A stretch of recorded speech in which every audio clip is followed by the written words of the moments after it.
Council തെരഞ്ഞെടുപ്പിന് ഒരു ദിവസം ബാക്കി നിൽക്കെ പാലാ നഗരസഭയിൽ അനിശ്ചിതത്വം തുടരുന്നു. സ്വതന്ത്രനായി ജയിച്ച ബിനു പുളിക്കക്കണ്ടത്തിന്റെ ഉപാധികൾ അംഗീകരിക്കുന്നതിൽ ഇരുമുന്നണിയിലും വിയോജിപ്പുണ്ട്. അതിനിടെ കോൺഗ്രസ് വിമതനായ രാഹുലിനെ ഒപ്പം നിർത്താൻ LDF-ലും നീക്കം നടക്കുന്നുണ്ട്. അർജുൻ മട്ടന്നൂർ നമുക്കൊപ്പം. അർജുൻ മട്ടന്നൂർ, പുളിക്കക്കണ്ടം കുടുംബത്തിന്റെ ഉപാധികൾ അംഗീകരിക്കാതെ മുന്നോട്ട് പോകാൻ കഴിയുന്ന ഒരു അംഗസംഖ്യ നഗരസഭയിലുണ്ടോ പാലായിൽ?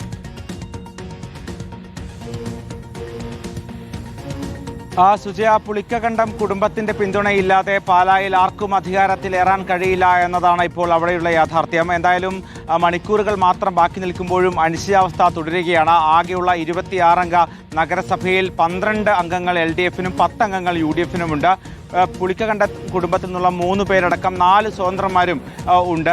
അത്തരത്തിൽ ഈ 3 പേരുടെ പിന്തുണ ഉറപ്പിച്ചാൽ മാത്രമേ അവിടെ ഭരണത്തിലേറാൻ കഴിയുകയുള്ളൂ എന്നതാണ് യാഥാർത്ഥ്യം. എന്തായാലും നിലവിൽ ചർച്ചകൾ 2 മുന്നണികളുമായും പുരോഗമിക്കുന്നുണ്ട്. പക്ഷേ പ്രധാനമായും പുളിക്കകണ്ടം കുടുംബം ആവശ്യപ്പെടുന്നത് ചെയർപേഴ്സൺ, വൈസ് ചെയർപേഴ്സൺ സ്ഥാനങ്ങളാണ്. എന്നാൽ ഇത് നൽകാൻ കഴിയില്ല എന്നതാണ് ഇരു മുന്നണികളും എടുക്കുന്ന നിലപാട്. എന്തായാലും ഇന്ന് വൈകിട്ട് 5 മണിക്കുള്ളിൽ മുന്നണികളോട് നിലപാട് അറിയിക്കാനാണ് ഇപ്പോൾ ബിനു പുളിക്കകണ്ടം ആവശ്യപ്പെട്ടിരിക്കുന്നത്. അതിനുശേഷം ഇന്ന് സന്ധ്യയ്ക്ക് ശേഷം ഏതാണ്ട് 7 മണിക്ക് ശേഷമെങ്കിലും നിലപാട് പ്രഖ്യാപിക്കാനാണ് സാധ്യത. എന്തായാലും LDF-ഉം UDF-ഉം ഒരുപോലെ ഈ ചർച്ചകൾ നടക്കുന്നുണ്ട്. പക്ഷേ ഇതുവരെ തീരുമാനത്തിലെത്തിയിട്ടില്ല. അതേസമയം അവിടെയുള്ള മറ്റൊരു സ്വതന്ത്രയായ മായ രാഹുലിനെ ഒപ്പം നിർത്തി അത്തരത്തിൽ 13 എന്ന കേവല ഭൂരിപക്ഷത്തിന് തൊട്ടടുത്തുള്ള സംഖ്യയിലേക്ക് എത്തിക്കാൻ കഴിയുമെന്ന പ്രതീക്ഷയിലാണ് LDF ഉള്ളത്.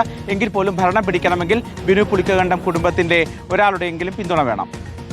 വിവരങ്ങൾ നൽകിയത് അർജുൻ മട്ടന്നൂരാണ്.